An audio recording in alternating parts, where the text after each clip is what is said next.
জিসান নামক ছেলেটি প্রতিদিন ডাস্টবিনে কিছু খাবার ফেলে দিত, কিন্তু কিছুক্ষণ পরে সেই ডাস্টবিনের খাবার পাওয়ার জন্য অনেক ধনী মানুষ লাইন লেগে যেত। আসলে এই খাবারে এমন কিছু ক্ষমতা আছে যা খাবার পরে মানুষের আয়ু বেড়ে যেত। এমনকি সেই খাবারের টুকরাকে যদি একটি মৃত গাছের নিচে ফেলে দেওয়া হতো তাহলে কিছুক্ষণের মধ্যে সে মৃত গাছও জীবিত হয়ে যেত। কিন্তু এই ছেলেটি তার খাবারের এত ক্ষমতা সম্পর্কে কিছুই জানত না। ছেলেটি প্রতিদিন এই খাবার তৈরি করে খেত এবং যা বাঁচত তা ডাস্টবিনে ফেলে দিত।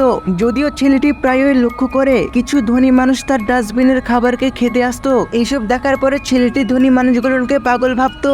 অপরদিকে একজন ধনী বিজনেসম্যানকে দেখানো হয় যে তার মেয়ের মুখে এই বিশেষ খাবারটি তুলে দেয়, যে খাবারটি খাওয়ার পরে মেয়েটি কিছুটা সুস্থ হয়ে যায়। বিজনেসম্যানের বডিগার্ড সেই ছেলেটিকে ধরে নিয়ে আসে এবং তাকে রিকোয়েস্ট করে, তুমি আমার সমস্ত সম্পত্তি নিয়ে নাও, কিন্তু সেই খাবারটি রান্না করো, কেননা একমাত্র সেই খাবারটি দ্বারাই আমার মেয়েকে সুস্থ করা যাবে। ছেলেটি দেখতে পায় মেয়েটির শরীর প্রচন্ড ঠান্ডা, যা দেখার পরে ছেলেটি তার পকেটে থাকা খাবারের একটি টুকরাকে মেয়েটির মুখের ভিতরে দিয়ে দেয়। এরপরে ছেলেটি সেই মেয়েটির মুখে হালকা একটু ফু মারতেই সেই মেয়েটি সুস্থ হয়ে যায়। নেক্সট পার্ট দেখতে চাইলে ভিডিওটিকে লাইক করো।